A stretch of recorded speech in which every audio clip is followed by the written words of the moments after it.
जग तुझको कितना याद करे, दिल तुझको कितना प्यार करे, वो दिल के सहारे बाबा, प्राणों के प्यारे बाबा।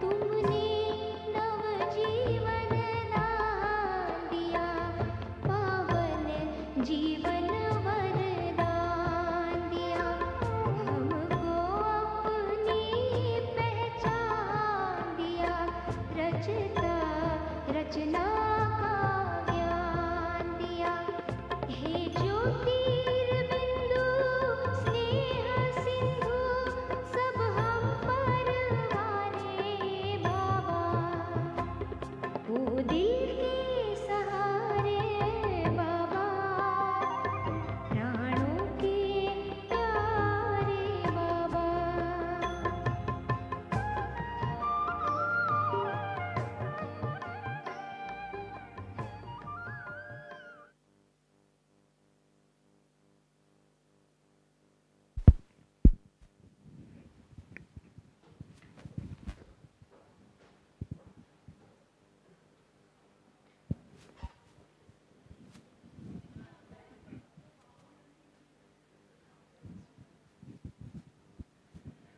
Om Shanti.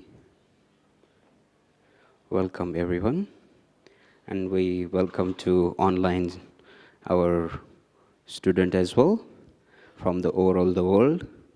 And we have special today the Golo Bhai with us. And do we all know Golo Bhai? How many people know him? Well, he known as in Yagya as a solar Bhai. So, Golo Bhai is by birth from Germany, and but he spent major of his lifetime in India. He came to Gyan, and he's with Baba from 1984. It's almost 40 years. And he came to Madhuban or moved to India since 1990. And he has been traveled more than 75 countries with his lectures on meditation, environment and solutions and sustainable lifestyle. He is founder and director of India Care Trust in Germany, and that supports various medical and scientific projects in India. Brother Golo is also founding member for Brahma Kumari's Environment Initiative and represents BKs in various COP conferences in the world.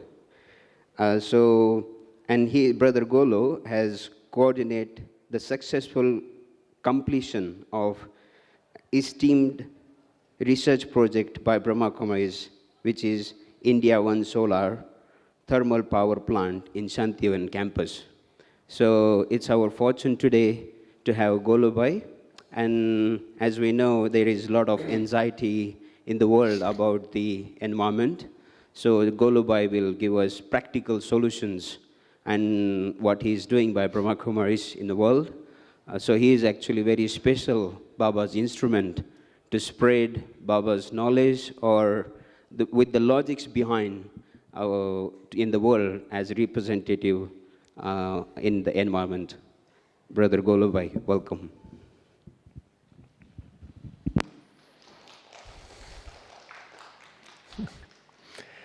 Om Shanti. Yeah, thanks very much for this elaborate introduction. And today I will talk a bit about anxiety and fear also, because anxiety and fear, they are often combined. In relation to the environment or to the climate and to the fast changes we see in the world. First of all, I give you a short update. We have been recently at the last climate conference in Egypt, in Sharm el-Sheikh.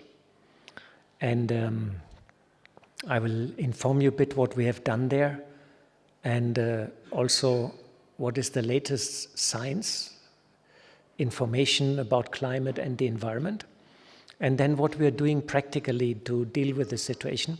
Then I explain a bit about the anxiety and fear which is rising all over the world as a result of these fast changes, and people, they don't know how to deal with these changes and this situation. And in between we do some meditation and some reflection, and then I talk a bit about the solution, which is coming by Brahma Kumaris, and maybe there will be also one or two questions. And so, yeah, that's a bit what's in the pipeline for this talk. Let me talk first about the climate conference in Sharm el-Sheikh. On top you can see the big entrance gate at the conference, and Sharm el-Sheikh was a very funny location because it's a high-profile tourist resort. Normally only tourists come there, and it's totally isolated in the desert, and there are only 5-star and 4-star hotels. So it's a very funny place. And so there were no other people there because around us was all desert. And people come there because of swimming and snorkeling. So it's basically a tourist place, a little bit like Las Vegas. And so it was a bit funny. And there were 10,000 security people and 30,000 delegates and 100 head of governments. Many presidents and prime ministers came. And our Brahma Kumaris delegation below, you can see, we are about, there we have been about 15 BKs. And we were very lucky, we rented a big house, a big villa, and we had 2 people for kitchen, 2 people for transport. And so we had a jolly good life and a very good time at the climate conference. And normally Sister Jayanti comes, but she was so busy here in India that Maureen Ben jumped in and was there then as the main person. Yeah, and the conference takes place for 2 weeks, and it's part of the United Nations, UNFCCC, United Nations for Climate Change. It's one of the divisions of the United Nations. And we organized around 30 programs in the conference. We did exhibition, we had an exhibition stand, we did press conferences, we had talks, we had 2 receptions in our house where we invited all our contacts. And we're also very active in the interreligious dialogue there. You know, Brahma Kumaris is one of the founders of the interreligious dialogue at the UN conference. Sister Valerian is very active there. She resides near Geneva in Switzerland. And so Brahma Kumaris is one of the founders of this interreligious dialogue. And so we meet with the Catholics, the Protestants, the Buddhists, the Hindus, and all different religious groups. And we try to create a common statement from all the religious groups. And then we present this to the presidency of the conference. So we're very active, and you can see also there have been a lot of NGOs also, and demonstrations were strictly not allowed. The security was quite tough, I can say. And so it was not easy for the NGOs to raise their voices and raise their concerns, because climate change is accelerating, and many communities around the world are already suffering under climate change, practically suffering. And we have founded, so we have done almost 30 programs in the climate conference, talks, press conferences, and we met thousands of people which came to our stand And we given them our brochures, our blessing cards, and shared also the good vibrations with them. So for the Brahmins, this is a very good way to meet with the outside world and to meet also with scientists. You can imagine all the major scientific research institutes, NASA, all famous organizations, they're there. Greenpeace is there, all the major NGOs are there for climate protection, for animal protection. All governments are there, 180 governments are there. So, and most governments, they send at least environment minister or foreign minister, or President Biden was there, US President Macron, French president was there. So many presidents and prime ministers were there. It's a good chance to meet them. So Brahma Kumaris has created an environmental initiative, and you can see our webpage, echo.brahmakumaris.org, and there you will find a lot of informations and input about climate change and a healthy green lifestyle also for the center. And our activities are quite broadly spread out. So we, first of all, we go to the United Nations Climate Conference and the Biodiversity Conference. But recently, so the Biodiversity Conference was in December in Montreal. This is usually a bit smaller. In this UN Biodiversity Conference, people talk a lot about the animals, the state of the trees, the nature, and insects, and this whole environment around us and what is going on. On climate conferences, more about climate change and all this. Both topics are interconnected. If climate changes, it affects also the biodiversity quite a lot. We are also now participating at the UN conference against desertification. And we are also registered with UNESCO. So we are participating at quite a lot of United Nations programs. And of course, our headquarter, UN headquarter, is in New York. And we have also an office there. Sister Gayatri and Sister Julia are there. So they are coordinating from New York. And so we are quite active at this UN conference since about 10 years. And getting more and more active there somehow. And it's quite some action. You have to travel there, you have to prepare, you have to register yourself with the organization, tagged, and send an email which will reach to Sonia, and Sonia will put you on the newsletter. Can be individual or can be also a center or a group. We also promote the 10 ways to change the world.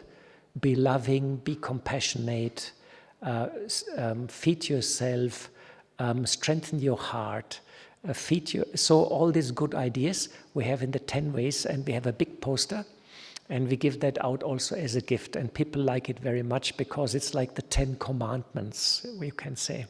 It's all spiritual topics, of course, no? And we inspire people also to become a change maker and a bridge builder and a caretaker and so on. So we're trying to motivate people. And the whole idea behind this is that there is a new paradigm. My inner world and the outer world is connected. So that's that's the overall theme. What I think, what I feel, this ultimately creates my emotions, and this creates my subconscious, and this influences my actions. And my actions create the world and the reality around me. So we highlight the idea that when we change on the inside, then we're able to bring a change also on the outside. So this is a bit the overall theme. And we also propagate the 5 R's, a green lifestyle for the individuals, for the centers, for communities. Rethink before you buy, reuse as much as possible, reduce your consumption, electricity, water, and so on, recycle as much as possible, and refuse to follow all fashion trends.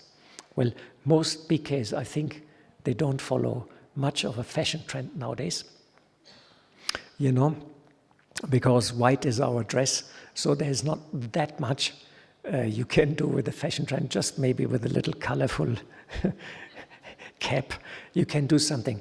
So We have a lot of activities in this Brahma Kumaris Environment Initiative, and we're trying also to slowly create more awareness in India about this topic. And this idea is now also picking up in India, because India is one of the countries which is most affected by climate change and most affected also by pollution and most affected also by loss of biodiversity. Because India is so old and there's such an immense pressure of the population on the land. It's so many generations. So India is so old and used, that we can feel this degeneration of the biosphere in so many places. And Mount Abu is a wonderful place in India because it's clean and proper and green. We still have a nice green cover here, and you have to search for these places now in India to find such clean and proper places. So we're very lucky to be here. Yeah, some ideas about the projects we are doing, which we are promoting. One is yogic farming. You might have heard our farm in Shantivan is running on yogic farming, where you give drishti to the seeds and drishti to the fields. And here you can see some of the results. As a yogic farming result, you can see our carrots, and left side you can see the sister which is harvesting the carrots.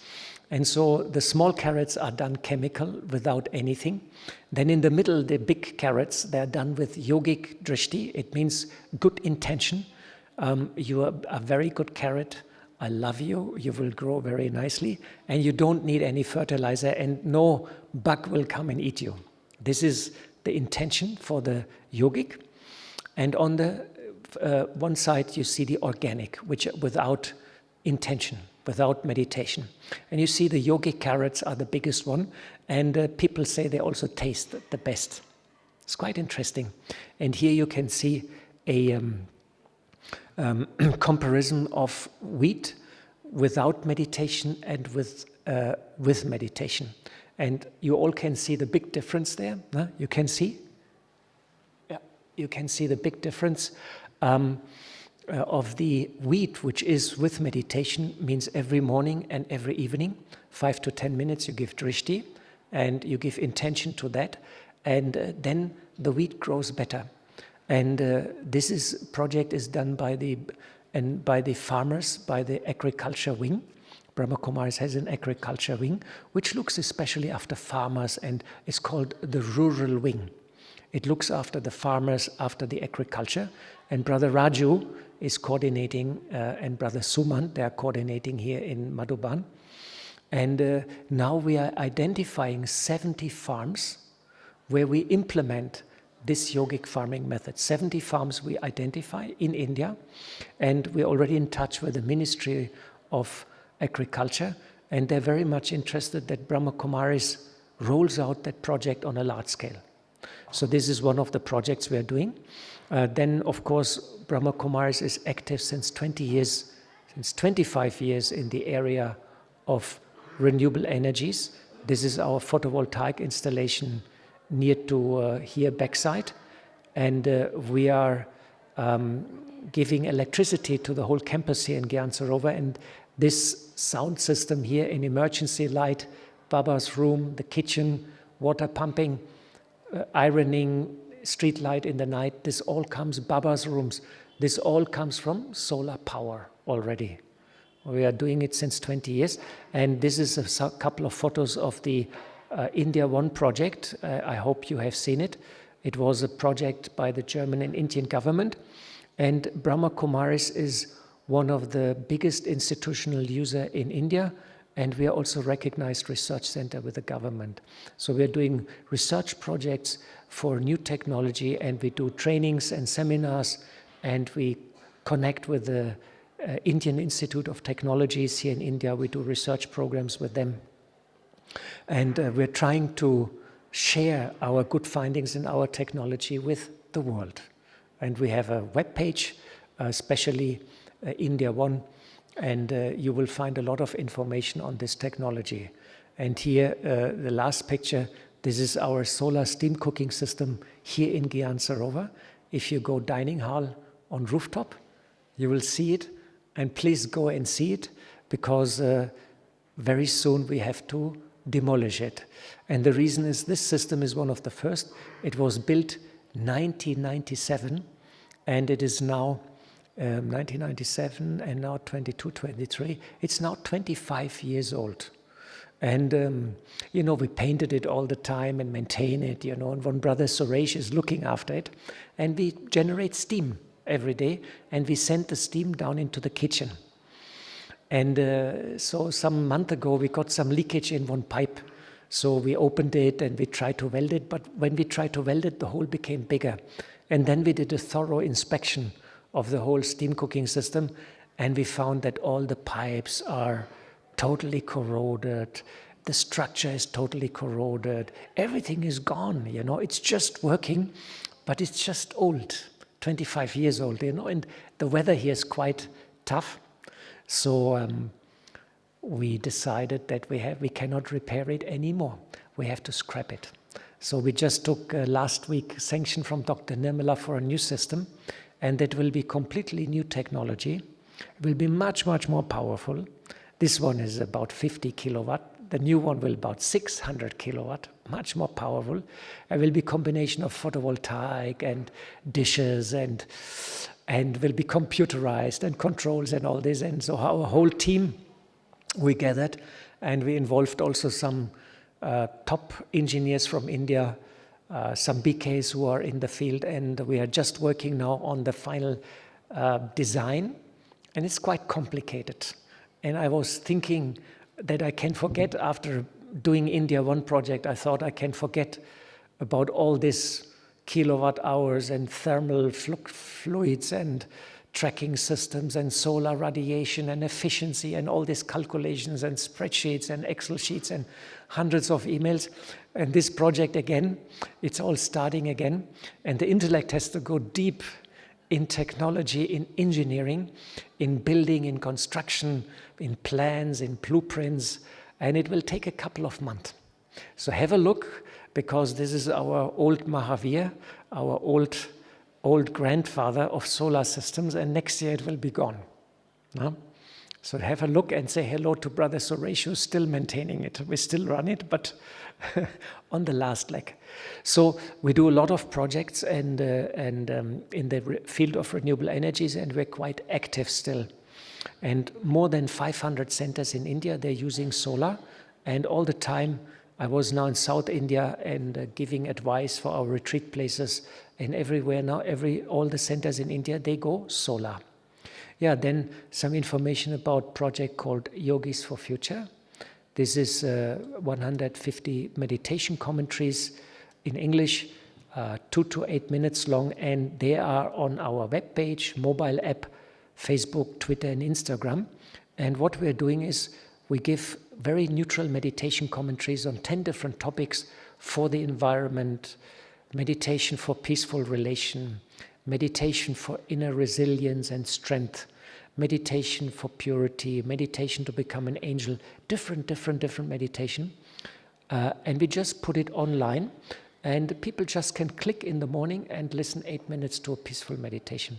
Because we found that the Brahma Kumaris meditation commentaries are scattered over different web pages. So we found a catchy slogan, Yogis for Future, and everything is under that umbrella now. And you can look there, and we try also to go in other languages now and collect, trying to go in Hindi. This is the next project, collect meditation commentaries in Hindi, and then make a Hindi section, but we also would like to do a Spanish section, and so on. Then we also have created Brahma Kumaris tree plantation campaign. It's called Kalptaru, and on the bottom you can see the web page where you can connect. It's also available as a mobile app. And already we planted millions of trees in India, but also abroad.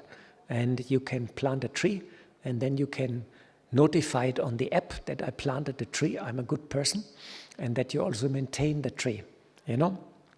Trees are one of the most powerful methods to deal with the climate change, and trees are always a sign of hope and a sign of the future also, And we planted here in Gyan Sarovar so many trees, and they all come up, and I see them growing, which is very beautiful. I had just yesterday saw some old photos where it actually looked quite depressive here. When we came here first, it was all brown and no trees, and everybody was cutting and chopping off the trees, and now it's quite green here, So now I've shown you a bit what we do practically, but the big question is this enough? That we do all these projects and technology and tree plantation and this and that and all these activities. And of course it's not enough, because famous British filmmaker Sir David Attenborough, he said, the world is at the collapse of the civilization and the natural world is on the horizon. And you see our beautiful world is now damaged and is weeping, because we're in a very sad situation. And just some latest update from the climate change front. You can see one of the reasons why our climate is changing. We are emitting, we're burning wood and coal since 100 years, and we're changing the chemical composition of the planet, of the atmosphere. We're emitting carbon, CO2, into the atmosphere, and that is causing the greenhouse gas. Sunshine comes in, but doesn't get reflected and goes out. So slowly, the planet is heating up, and this warming effect is changing the jet streams. The jet streams are these winds which are circulating at high speed around the globe in the troposphere, about 10 kilometers, and the pilots, when they fly, they try to catch the jet stream. So when they fly with the jet stream, they're very fast, and when they fly against the jet stream, they're very slow. This is why sometimes when you come to Madhuban, when I fly to Europe, sometimes the flight takes 7 hours, and sometimes it takes 8.5 hours, because it's due to jet stream. And these jet streams, they control the low pressure and high pressure system underneath. And these jet streams, they are sort of meandering. They're not straight circling around. They have identified 8 major jet streams. One is at the equator, one is at the North Pole, one is at the South Pole, and some more are in between. And these jet streams, they have actually changed their behavior, changed their speed, and they became stationary. They, as you can see, on the left side, you can see originally, and then slowly towards the right side, you can see how they're changing. And they're creating this base, they become meandering. And whenever they create this base, there is then a high pressure or a low pressure system. And then you get these funny changes in the weather. You get this, couple of 2 weeks ago over New Year in Europe, there was a heat wave. Have you heard about that? No? Normally in Germany it should be around 0. And at that day on Christmas, New Year, the temperature record was broken. It was plus 22.6 centigrades. Plus 22 centigrades on New Year. And this never happened before. And whole Europe, 10 countries in Europe, they broke the temperature record over New Year. It was unheard. No, people were in T-shirt outside, and normally it should be in totally like you are sitting there with everything, totally packed up. And it was super warm for this time of the year.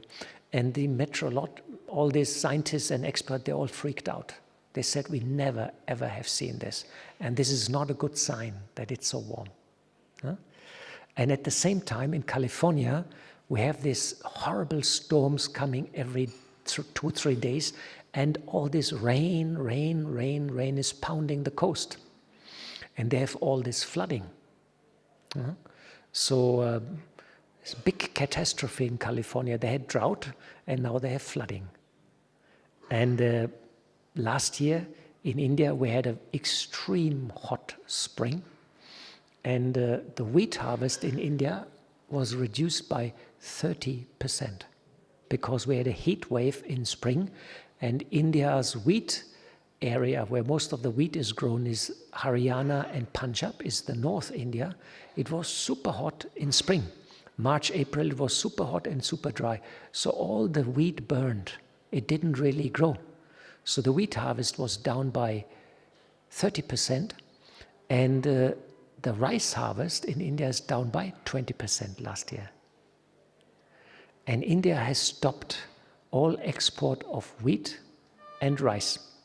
India was the second large exporter of wheat to the third world.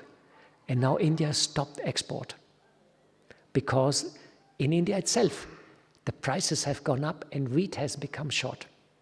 And the government can compensate that because they have huge wheat storages.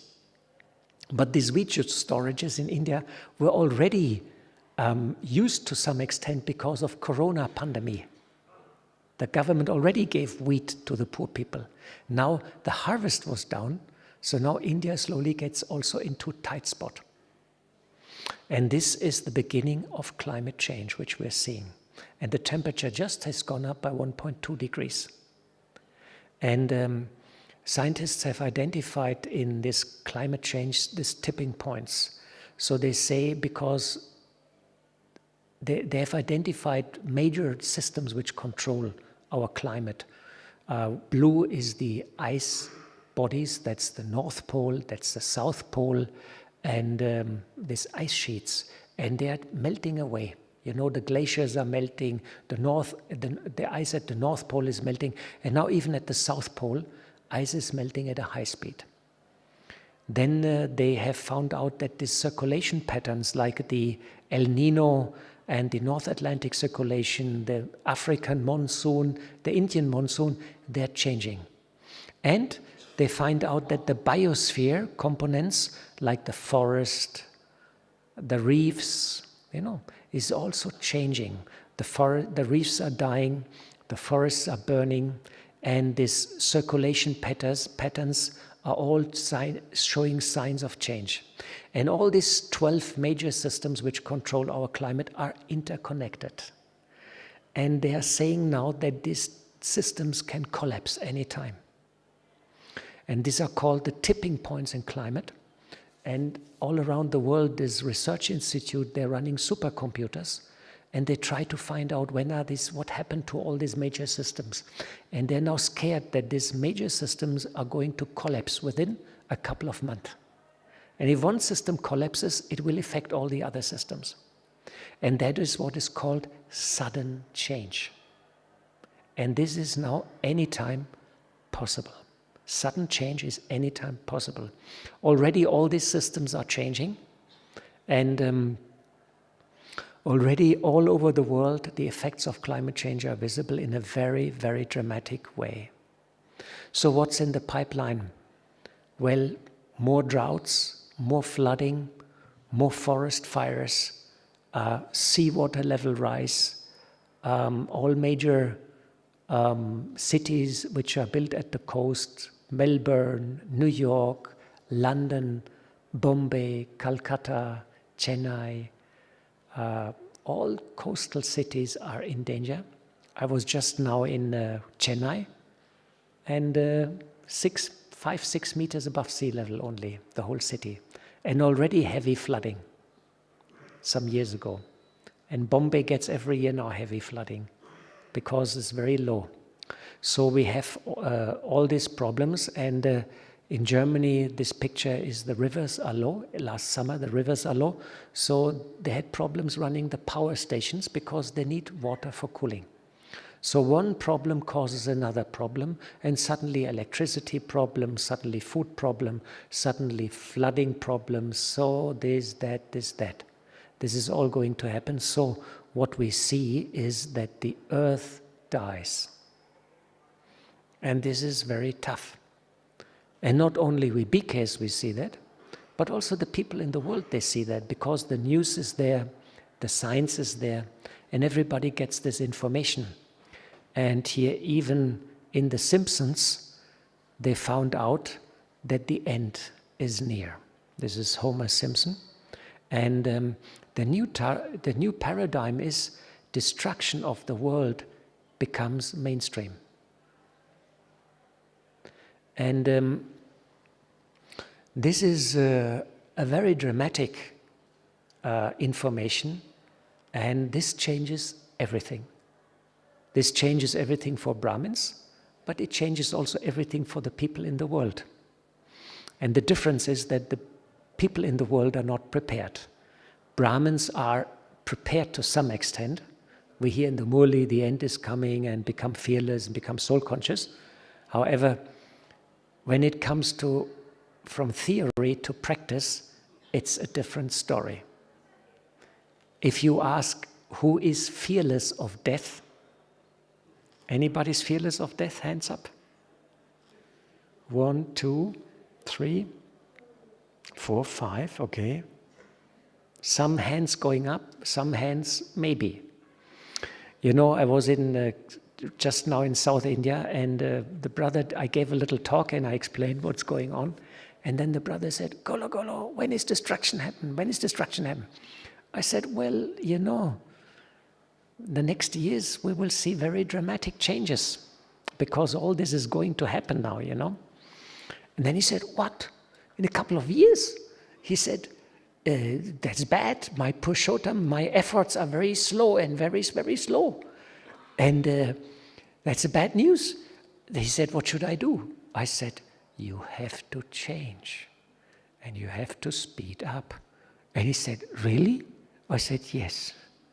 So, you know, not many BKs, quite not all the BKs are up to the idea that dramatic changes are in the pipeline in the next years, you know? Most of the many BKs, they think, oh, destruction. We have many, many years. But the signals of time, we call it the last chapters, are very clear. In Yagya, we have these signals also, no? Baba is no more coming in person. Dadi Janki is gone. Dadi Gulzar is gone. Dadi Kumarka is gone. I get a bit sentimental when I see this Murlis, you know, on the video. And you see the Baba program and the Dadis are there and all this. And you see so many faces which have gone. So that is one signal. Baba has told us, when he has told us everything, he will stop coming. So that's happening now, no? Another signal is that all the Dadis are leaving us.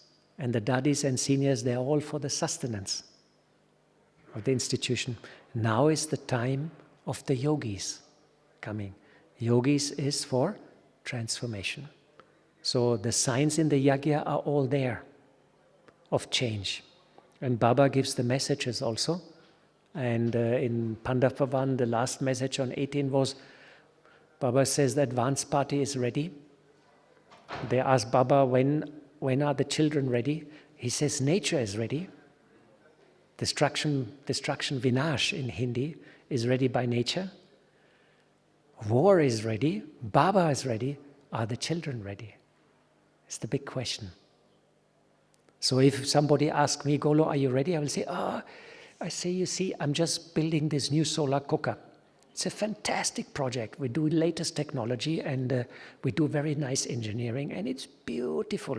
And we will cook by sun for all Baba's children.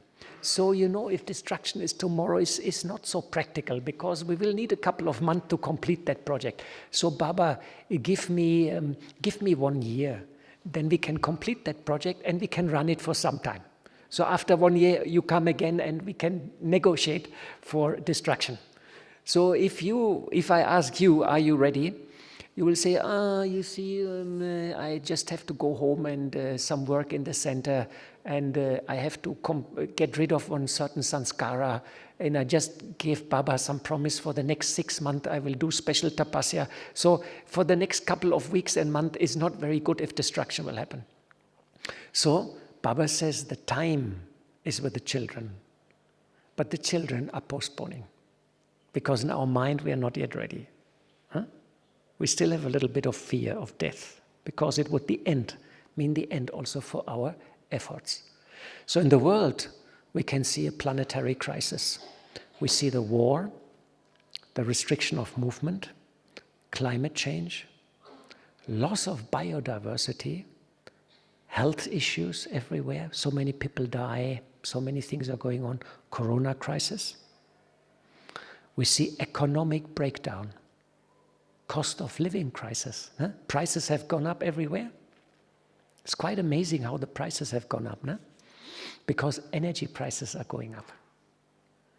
We have a food crisis already. Since 2 years, the world food production is sinking. We can manage because we use the stocks, but very, very soon you will see also shortage of certain foods. And we have fuel and electricity shortage. More and more this will become an issue in the future. So in the world, all these crises is coming together, and I have a very nice cartoon here, and you can see, so the small wave is the the small tsunami is the COVID-19. Behind the COVID-19 comes a bigger wave that is called the big recession, global recession, economic breakdown. Then behind that comes the climate change, and behind that comes the biodiversity collapse. Imagine in Germany they counted the insects, and they found out that more than 65% of the insects have disappeared. And these are the bees and the insect, they're responsible for pollination. So if the bees disappear, we have no more fruit trees. Can you imagine? So the insects are extremely important for our life, for nature. In Germany, in Europe, 60-70% already disappeared. When I came to Mount Abu first, after rainy season, we had a lamp outside. It was black with insects after the rainy season. They all came to the light in the evening. Now, no more. Very few insects you see in Mount Abu. And I asked one lady, she's in biodiversity in India, and she says it's already very bad. One of the reasons is the use of pesticides. That's one of the use. And you can see in the city, in the left, they say, I cannot read it, it's so small. They say, be sure to wash your hands and all will be well. You see, so they're in the little village, they're sitting, and the mother says to the kids, be sure to wash your hands and all will be well. And these big tsunamis are coming. And you know, in the ocean, there is one phenomenon, it's called monster waves. And the captains and the people who are traveling the sea, sometimes ships were disappearing. And some of the people said, there are monster waves on the ocean, and they just swallow the ship. And science said, this is all fairy tale. That's not really existing. And then they found out, then they had an oil platform and in the Northern Sea, and the oil platform was measuring the waves. And then one day they got a wave of 26 meters measured on record. And from that moment onwards, they took the wave, the monster wave, serious. And they said, wow, they are really there. 30-meter waves in the ocean, in the open water, not near to the shore. And these ships are dangerous, these waves are dangerous for ships, because ships are built for normal waves up to 10, maximum 10, 12 meters. But 30-meter wave can kill big ships also. So they did some research and they find out when these monster waves are happening, there are smaller waves coming from here, smaller wave coming from there, and a smaller wave coming from here, and then some wind is there, and something like this is there, and then they all accumulate. They all come together, and suddenly you have a confluence and you get monster waves. And that's what the world is facing. And that's what's creating this problem, this mental disturbance in the people, which is called also climate anxiety. Of course, there is a lot of denial in the world about that. You see, a lot of denial, because denial and fear are combined. People are denying that this is going to happen, and because it means a loss of control. And one of the promises of modern civilization is that we can control nature and we can control the future. And this is no more happening now. And now also the rich and the elite is waking up. And right now, you see back this this photo, they're playing golf, and behind is a monster forest fire.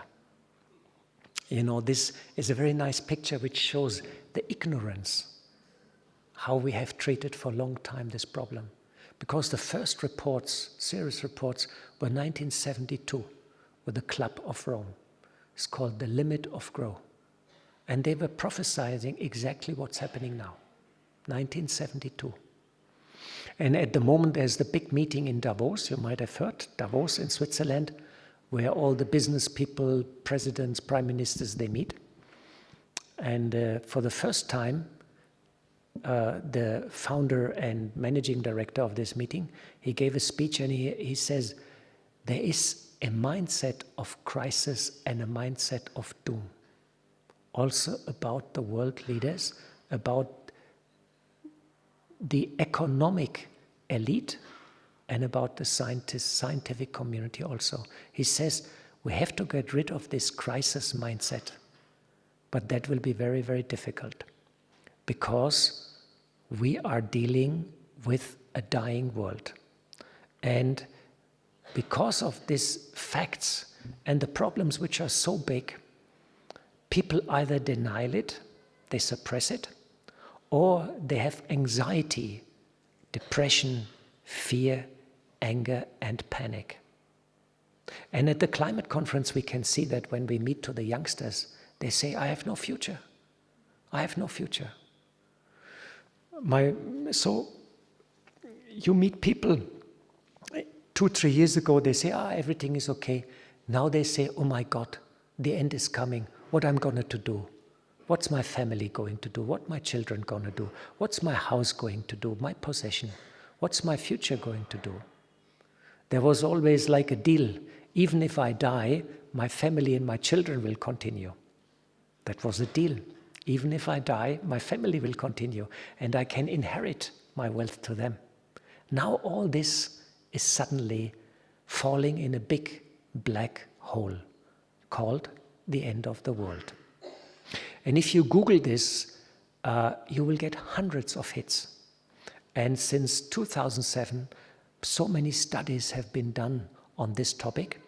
And the last year, the Google hit list, eco-anxiety has increased by 580%. So if you Google nowadays eco-anxiety, or another word is ecological anxiety or eco-distress or climate anxiety, you will find lots and lots and lots of information.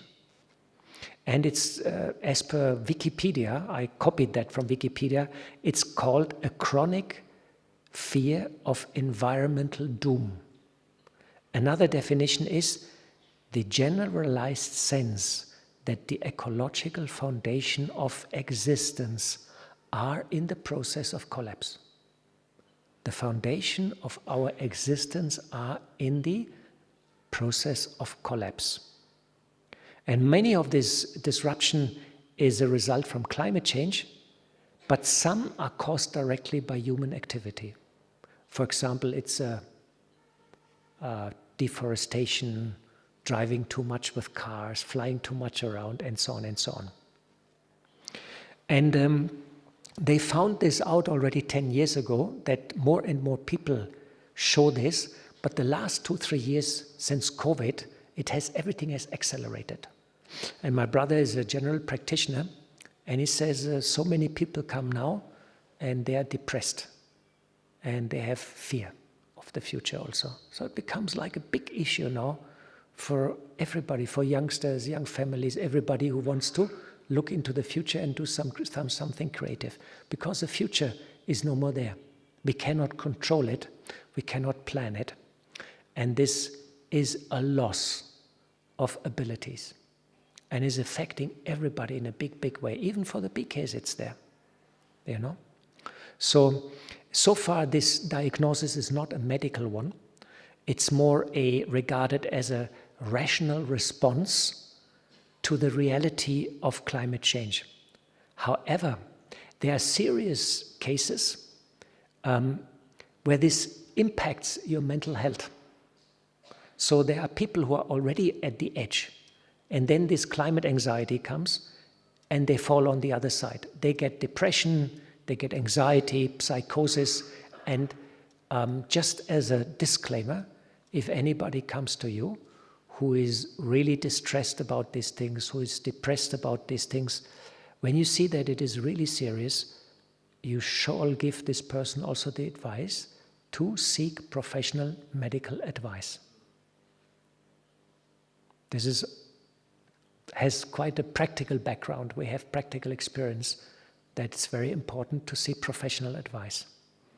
Because sometimes people are already very edgy, and then this climate thing comes, and then, that's the tipping stone for them, and then they really need help. And we as BKs, we cannot give that. So this is all about this eco-anxiety, which is growing now all over the world. So in future, just be aware, we will be dealing more and more with people with fear, anxiety, depression, anger, and panic. Just imagine, people will freak out, because the end of the world is coming. I hope you will not freak out. Huh? We will be all calm and peaceful. So, the big question is, are we ready as BKs? And Baba's message, I always remember that through Dadi Gulzar, on the NC meeting, and Nirvabai came from Bombay and said, Baba gave the message. Dadi went in trance, 2018. Baba says, settle and finish all conflicts, keep food for 6 months to 1 year, make Amrit Vela powerful. This was Baba's message 4 years ago. And the signals in Yagya are plenty. No? You feel also? Signals are there? You feel something? You also feel it, no? You see, when I came in Gyan, there was one brother, old brother, and that was 84. So the brother said, Golo, 3 years destruction. I said, yes, very good. I will do meditation, and then there will be destruction. Will come angel, and the golden age will come.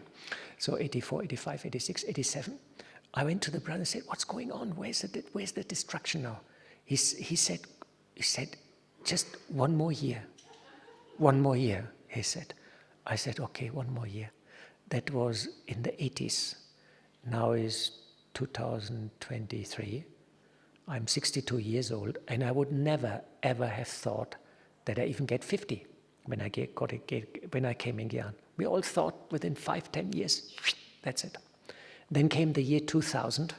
Everybody thought, oh my God, the computers will collapse, and this will be the end of modern world. And we bought generators, we updated our computers, we bought food and whatnot. Then the year 2000 happened, and actually nothing happened. Nothing happened at all. Nothing. It was quite dissatisfying, because nothing happened. And we invested so much money, we bought water bottles and so many things. Then the Mayan calendar came, 2012, you remember? The Mayan calendar, 2012, this is the end. And we Brahmins, we prepared everything, and then nothing, But let me tell you, now things are definitely different. We have also since 1 year a very nasty war, a very nasty conflict going on. In the heart of Europe, in the eastern part of Europe. And many say this is the beginning of the Third World War. And I remember when you go in History Hall, there is this, right side is this picture of the Kalpa tree. And you see this, on top of the Kalpa tree, there's a Russian missile and an American missile.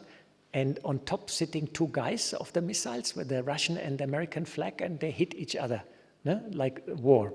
And when I saw this picture 40 years, I thought, nah, it's peace. This will never going to happen. This is not properly painted. Now I know this is absolutely accurately painted, because we're heading for a full-fledged conflict between Russia and America. Third World War. So many people believe this is the beginning of the Third World War. So we have all the ingredients there. So the signs are there. So, how can we deal now with the situation? Let's come to the remedy. First is we have to come to terms what's going to happen. So visualize such a time. Empty your mind, forget whatever I said, and visualize a time of chaos. How does it feel? Such a time, no? Pretty wild. People are rattling at the door. Wind is shaking the house. Tremors in the earth. Electricity is not working. It will be upheaval in all four corners. So let us visualize for a moment your stage and what is important.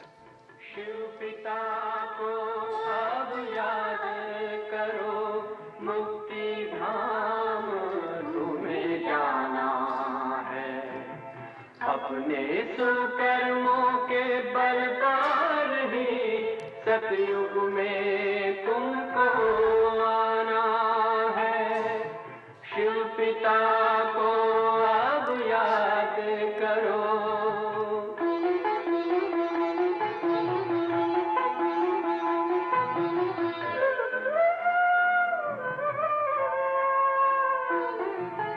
ये संगम का स्वर्णिम युग है। शिव पिता फिर से आया है। ब्रह्मामुख से शिव बाबा ने वही गीता ज्ञान सुनाया है। कलयुग का अंत अब आया है। विकराल विनाश खड़ा आगे।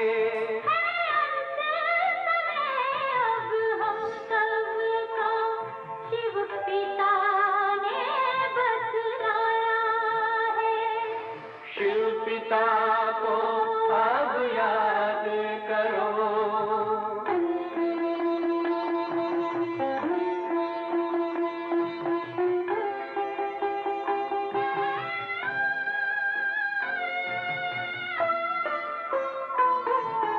पांडव शिव शक्ति सेना की रणभेरी अब फिर बजती है।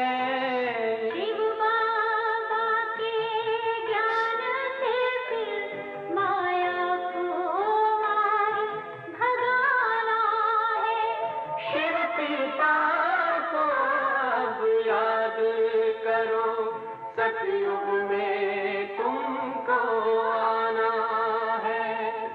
शिव पिता को अब याद करो। मुक्ति धाम तुम्हें जाना है।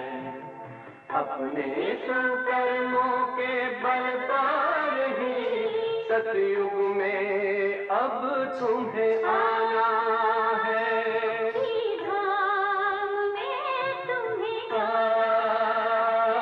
सतयुग में अब तुम्हें आना है। धाम में तुम्हें जाना है। So, anybody had an inspiration? What is important at that time? Yes?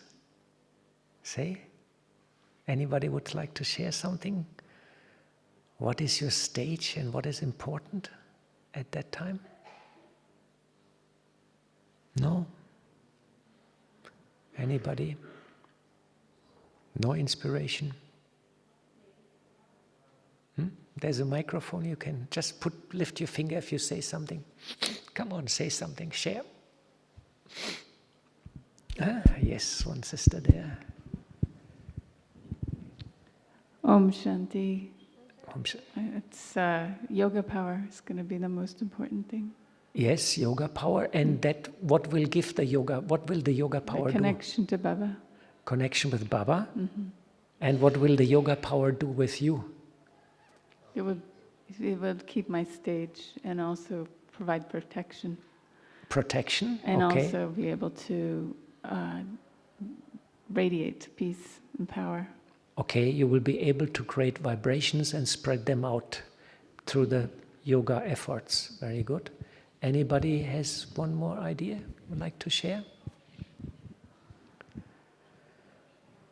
Good. So this end will become quite dramatic, and we have to become very powerful, very, very powerful angels and radiate peace. In practical, we have a lot of resources and links in practice. How you can help people and how you can also train yourself to deal with this situation, but to deal with people who are in such a state of mind.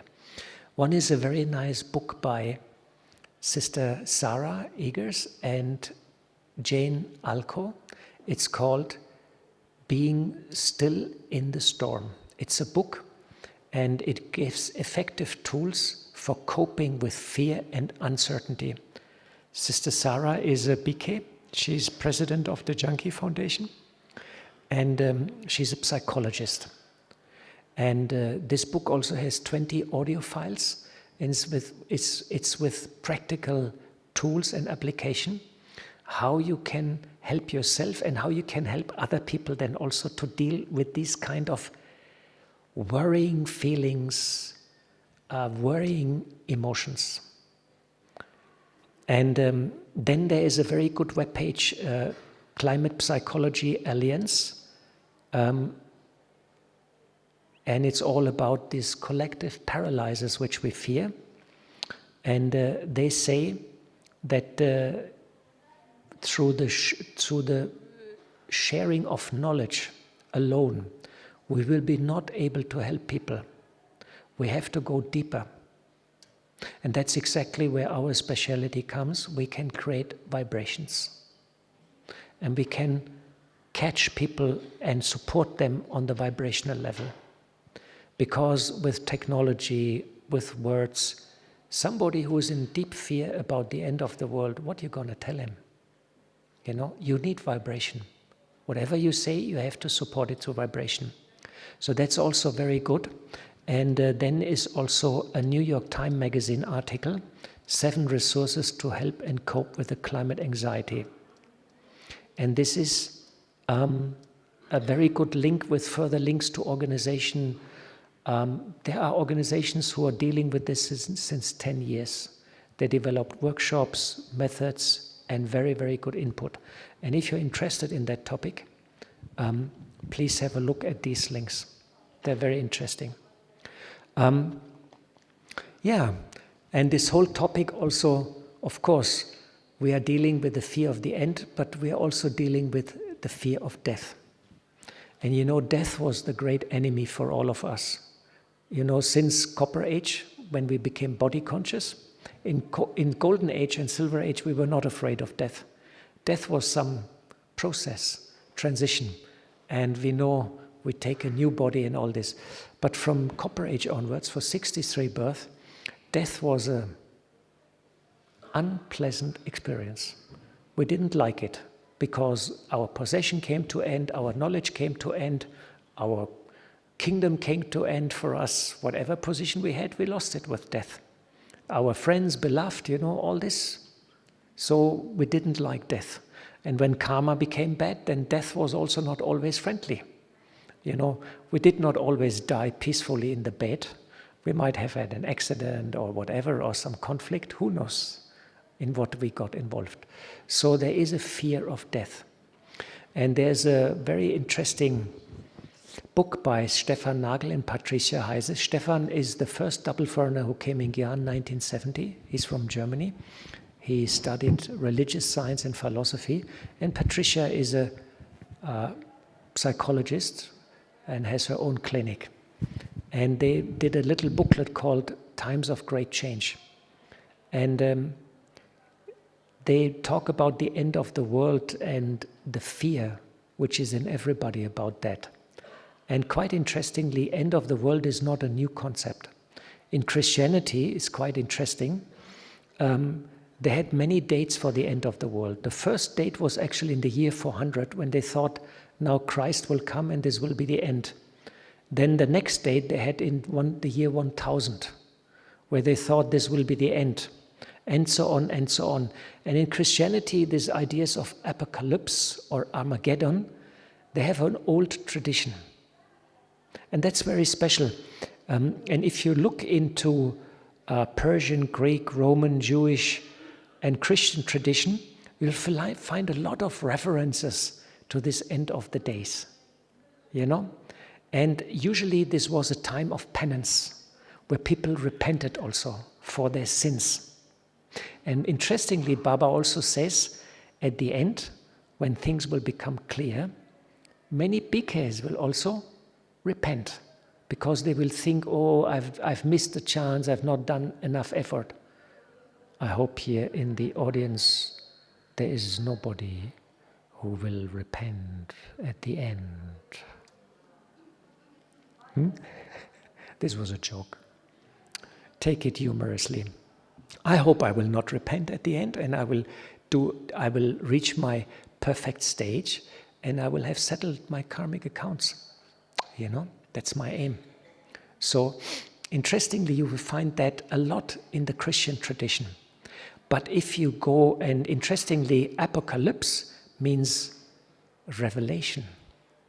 The word apocalypse is Greek and means revelation, and Armageddon means the final battle. So quite interesting meanings of these words. And interestingly, cultures with a cyclic worldview, they fare much better with this whole concept of fear and anxiety. In India, for example, they believe, okay, there's Kali Yuga now, but in India they believe Kali Yuga will last another 40,000 years. And then they will say, okay, if I die, I will settle my karma, and then I will be reborn, and I will have a good birth. And if I've done some good action, I will not be reborn as an ant. Because in India, most of the people believe you can also be reborn as an animal if you have bad karma. So that's why in India everybody tries to do good karma, and that's why this concept of fear and the end of the world does not have that dramatic effects. You know? It's quite interesting that all these cultures with a cyclic world, Hinduism, Buddhism, and so on, and most of the tribal traditions, they fare much better. So this whole idea of apocalypse and end of the world is a Western concept, but which has spread all over the world. Yeah? So, and now the big question is, what is our task and our duty in such times? So first of all, we personally have to overcome fear of death, because it's sitting quite deep. And C.C. Jung, a famous psychologist, he says, whatever you suppress, whatever you deny, it goes in the subconscious. And there will be a moment it will surface again. And it's very what Baba says, no? Old sanskaras, they're sitting very deep inside in the subconscious, and they will come up. And Baba said now is a very crucial time, because now is the end, the last chapter, and all the old stuff will come up. Baba says all the old stuff will come up, and you will have to deal with it and transform it. So that's quite interesting. So we have to overcome fear of death. So we have to look in ourselves. Because I cannot help people as long as I myself I'm scared. It's not working. You have to become fearless of death, sudden change, financial bankruptcy. Nobody comes to your center. You have an accident, whatever. The dentist has to pull a teeth, but he cannot inject you a painkiller because he's running out of painkillers, whatever. You have to become fearless. It's quite a big thing, because we have to transform our instincts, human instincts, and we have to become what Baba calls soul conscious. And therefore, tapasya has required deep meditation.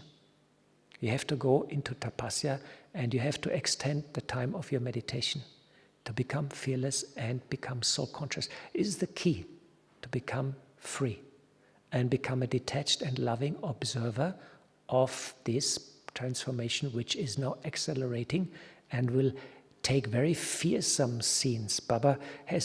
Sister Denise has written a book. It's called The Visions of the Future. Some of you might have read it.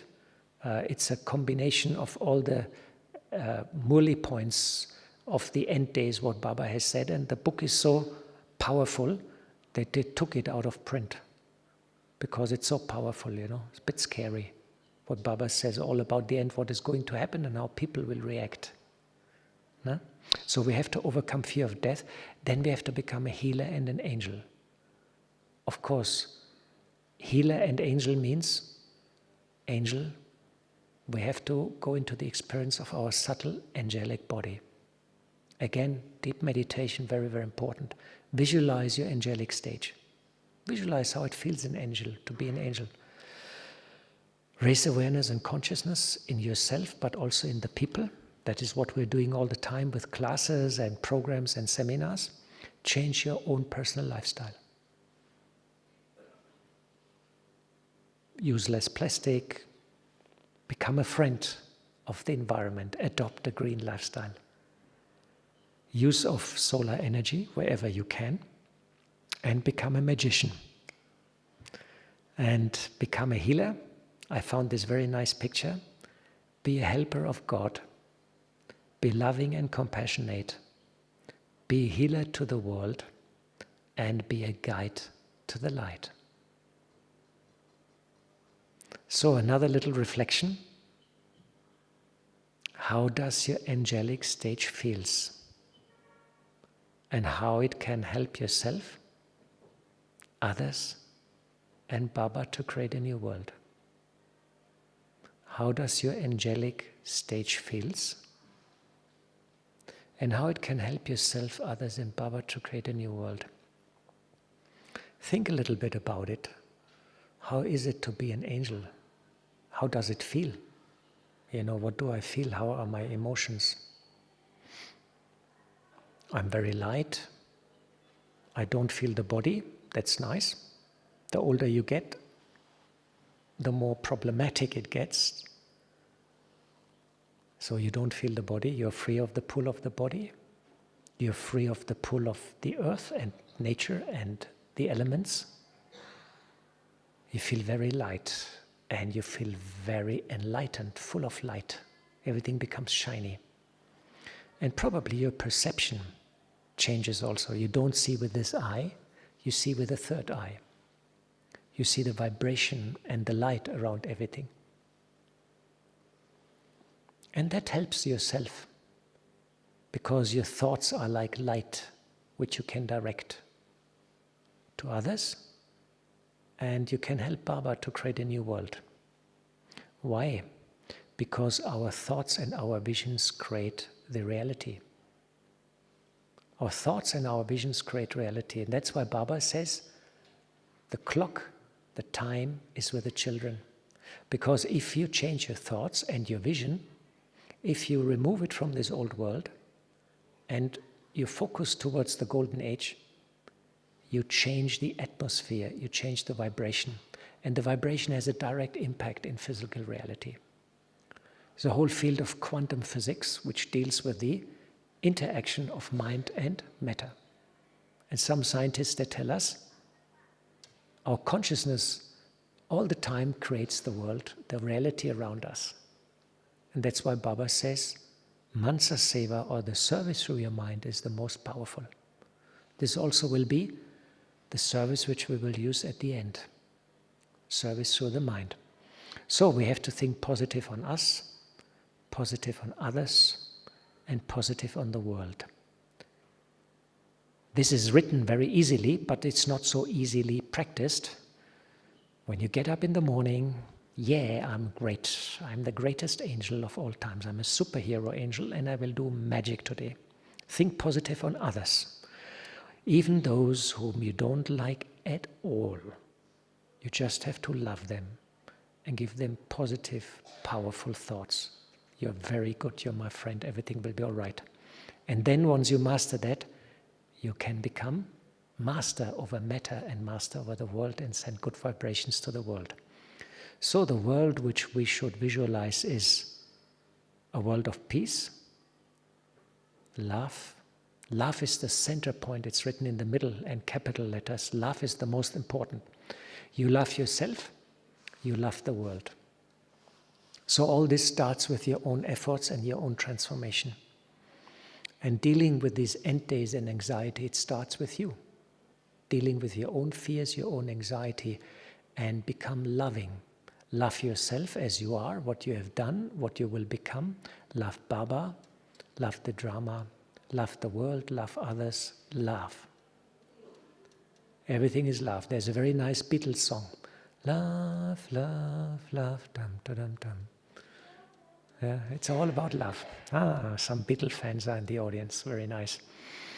So, then harmony, beauty. Golden Age will be so beautiful. Sat Yuga is the name in Hindi. It's called the Age of Truth. And in the Greek called it the Golden Age. It's the time of perfection, purity, bliss, prosperity. Everybody will have enough, and happiness. It will be timeless, just. And the good news is there won't be internet.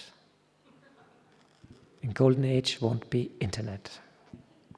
We will all communicate directly. There's not this little mobile phones, we don't have them. I know some of you may feel a sudden shock, but I guarantee to you, no internet and no mobile phones. How beautiful. We will talk to each other directly. We will be the internet. We will be all connected and we will be aware. Isn't that beautiful? So, and then it's very important also to deal with this anxiety that we see the big picture. The big picture is the cycle of time. That we are now in a very crucial moment in the last chapter in this cycle of time. And if we pull ourselves out of the moment and we pull our consciousness in the eternity of the cycle, which is endless repeating, we will see the big picture. And we become we become an observer of the drama. And this allows us to become detached. And our heart will not be hurt. You know, last summer, I still have a motorcycle, and when I'm in Germany, I make a small little tour. Of course, I give some programs and talks, but I'm also like motorcycle riding. So I went into the Alps and drove to Switzerland, made some programs and this and that, and went to France. And this time in the Alps are dying.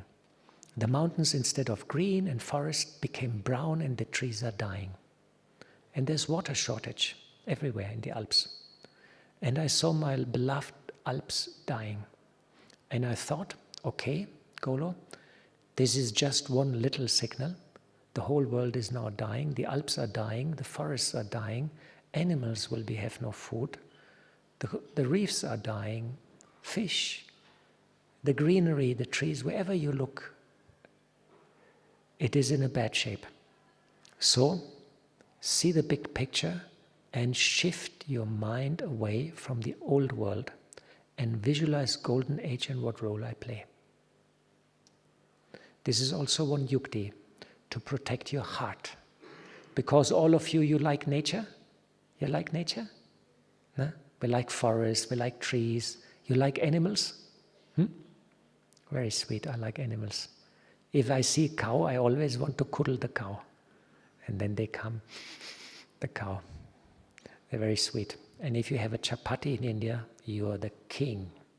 They definitely will come and munch it in one. So I love animals, you know. But we have to detach what we love. This is not easy. Quite some challenge. So I come to the end of this session. And do you have any question? Anybody has a question? hey, we don't have a question, which is good because we have only 5 minutes. And so I hope you got a bit an idea what is going on in the world right now in terms of UN service, what is the climate doing, what is nature doing, and that we are in the last chapter, also of the Yagya. So many signals, and people are reacting to it. Brahmins are reacting, but also the people in the world are reacting. There's a lot of fear, depression, anxiety, and chaos, and it will increase. We're just seeing the beginning of that, and we all understand we have to become strong. We have to become angels, loving and detached, and the key is tapasya. Increase your meditation time and make positive visualizations. I'm a deity in golden age. Start removing your mind from this old dying world and visualize the golden age in order to protect your heart and your feelings, because it will be quite some roller coaster. Dying of a world and creation of a new world is not like going to your auntie's home, as Baba said. It's quite something. But Baba also gave us a promise. The children who stay with me, I will protect them, and they will be very close to me, and they will become my helpers in the task of transformation. Baba gave us also that promise. And he also gave us the promise we will get 1 chapati per day, even at the end. So everything is guaranteed for us. So we are on the safe side. But the first and biggest job is for all of us to start. Because when we start and we come to terms with the situation, with the transformation, with the destruction, we come to terms with death, and we overcome all fears, then we can become Baba's instrument to help the other people around the world. So I hope you're a bit inspired, you got a bit knowledge, and let us do some couple of minutes meditation. Can we have some little bit light and some nice song, some red light, and have a nice meditation to overcome death, to welcome destruction, to embrace golden age and become flying angels. So I'm relaxing, little bit music and red light, la light, thank you. So I'm relaxing my mind. I'm forgetting all what Golo has said about the end of the world. I am a being of light, and I am sitting in my forehead. I am a being of peace. I'm a being of happiness. And I'm connecting to Baba, the light, my mother and my father. This connection gives me an extra boost of energy. My heart becomes strong. My mind becomes fearless. I am an angel, a being of light. I am detached from my body. I'm detached from my center,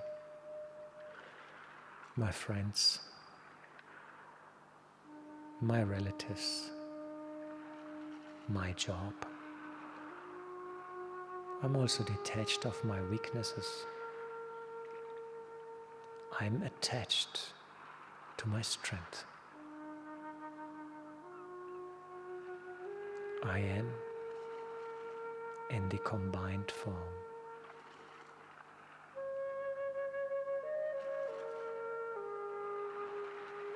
I'm together with the Almighty.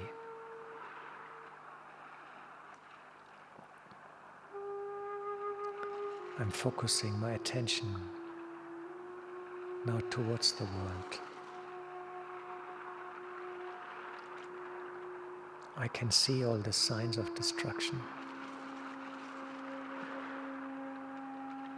I can see the fear and anxiety amongst the people, the chaos, the war, and the suffering of humans and animals.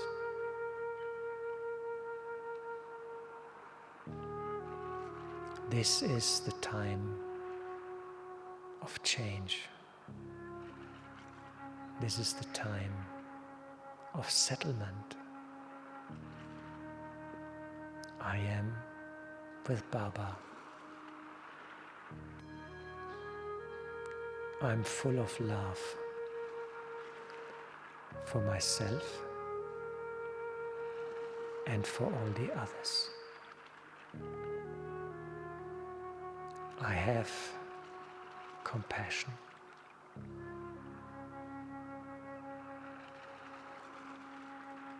I'm sending strength and peace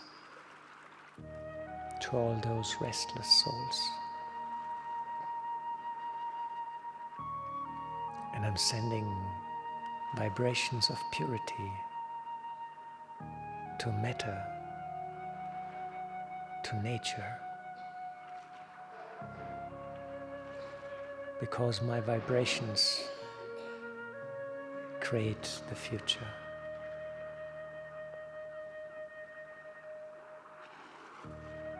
I'm visualizing now planet Earth. I'm holding the Earth in my hands.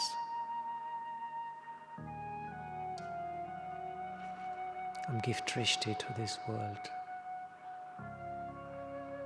And slowly the planet changes, becomes golden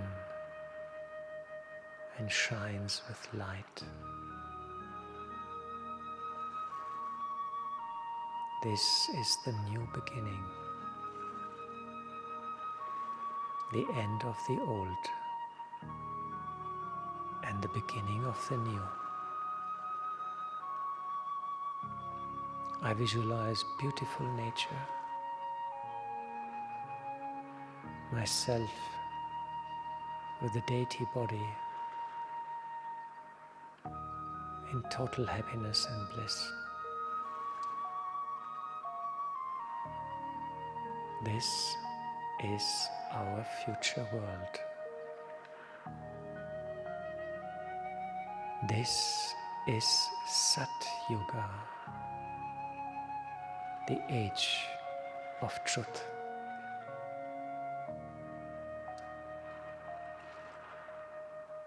And I am the helper of the Almighty. I'm protected by the Almighty.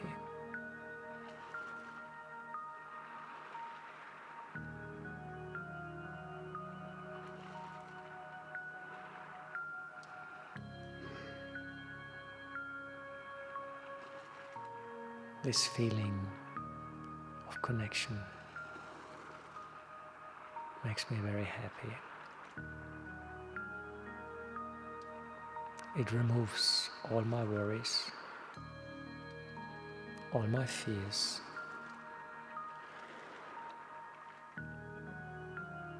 and I become strong.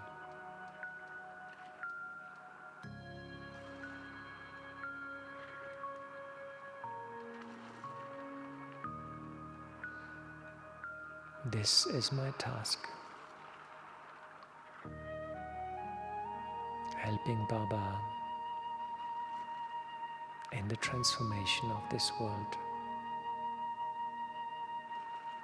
helping the other souls, and helping nature.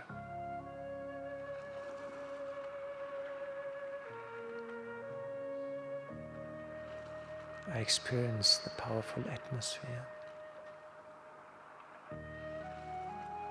I'm holding this experience.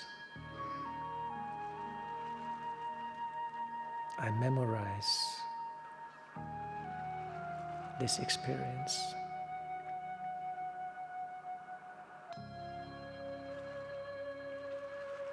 I will repeat it. I will make it permanent. Thank you, Baba, and thank you, Drama. Om Shanti.